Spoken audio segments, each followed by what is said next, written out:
უკრაინელებმა რუსეთის ქალაქ სარატოვში სერგო ორჯონიკიძის სახელობის ქარხანა დაბომბეს, საწარმო სამხედრო აპარატურებსა და სხვა მოწყობილობებს აწარმოებდა. პარალელურად რუსეთის დასავლეთ ნაწილში რამდენიმე ქალაქი დაიბომბა. წულუკიანი მისი კომისიის წიგნად დაბეჭდილი ანგარიშის ინგლისური ვერსიის გაგზავნას რუსთავის ციხეში აპირებს. ნომერ მე-12 პენიტენციურ დაწესებულებაში პოლიტიკოსები იმყოფებიან. ოპოზიციონერების უმრავლესობა სწორედ წულუკიანის კომისიაზე გამოუცხადებლობისთვის იხდის სასჯელს.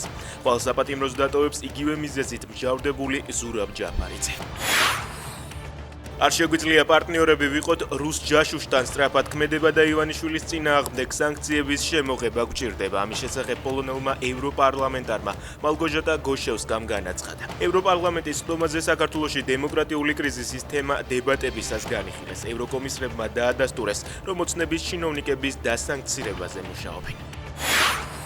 თბილისში ნუცუბიძის ქუჩაზე ფეხით მიმოვალ დედაშვილს მანქანა დაეჯახა. 45 წლამდე ქალი ადგილზე დაიღუპა. 10 წლამდე ბავშვი კი დაშავდა. მოზარდი კლინიკაში გადაიყვანეს.